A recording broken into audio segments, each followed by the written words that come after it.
so you'll have a nice day. The Eden's whole mission in life is very simple. People need plants, plants need people. That's it. But we have 1 million visitors a year, and everyone gets that idea or has that light bulb moment in a different way. So we're always trying different ways to engage with people.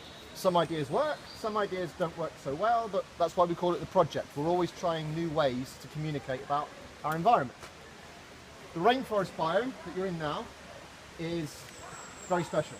This is the largest indoor or captive rainforest on Earth.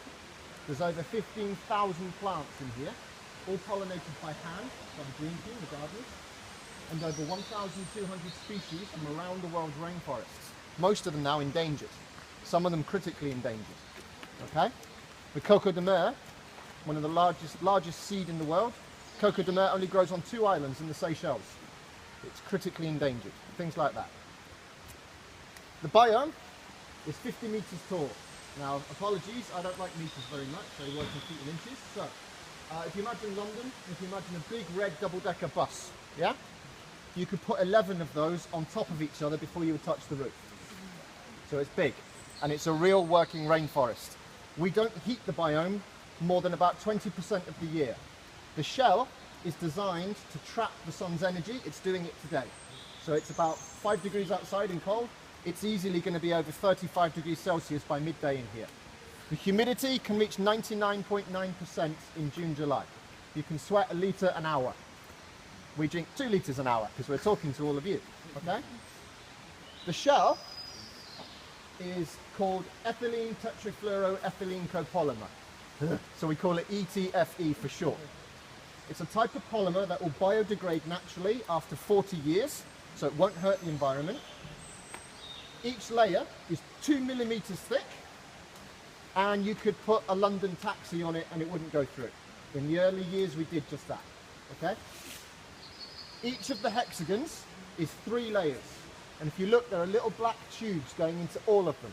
Now the computer pumps air between the 3 layers, and it gives you, if you like, 2 cushions or 2 pillows stuck together. That's what gives us really good insulation. The sun's heat can come through, it doesn't get back out, okay? It also lets through about 90% of the sun's ultraviolet or UV rays, so the plants can grow naturally. That also means if you're in here a lot in the summer, like we are, you will tan or you can sunburn indoors, okay? So, you can make your way around the biome. You'll see 5 different areas. To give you an idea, in a real rainforest, you see the platform up there in the roof? That's 100 feet or 33 meters above the shore. That's because in a real rainforest, that's where the trees start to have leaves. That's where the canopy roof is, the forest level. That's where it is. That's where between 60 and 90%, nearly all the animals in a rainforest live.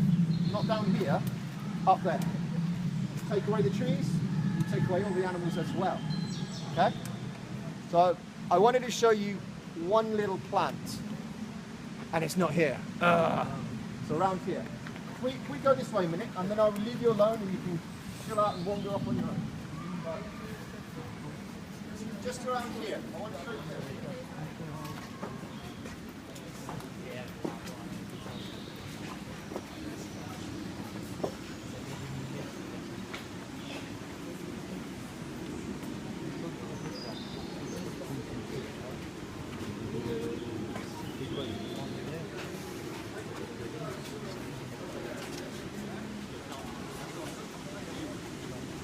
So,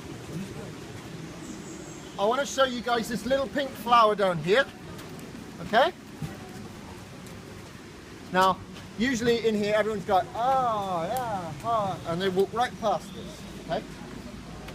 In the world, about 25% of all our medicine comes from rainforest plants. That's 1/4 of every drug that ever saved a life comes from the rainforest. We've only scientifically studied and researched 1% of all the rainforest on Earth. And we get 1/4 of all of our pharmaceutical medicines from it. So there are untold cures and medicines waiting to be found in the rainforest. And we're chopping it down. Okay? This is Madagascan periwinkle. And about 50 years ago, it was discovered in the West because shaman and witch doctors were using it to treat sugar sickness, what we would call diabetes. So they studied it, and nowadays two very important cancer-fighting drugs are taken from Madagascan periwinkle, vinblastine and vincristine. They're used for things like breast cancer, Hodgkin's lymphoma, and childhood leukemia. Now, survival rates for childhood leukemia went from below 10% to over 90% because of that little plant. And you would have walked straight past it if I hadn't said, oh, come and see. This is what I mean. There are untold cures waiting in the rainforest. We've studied 1% of it.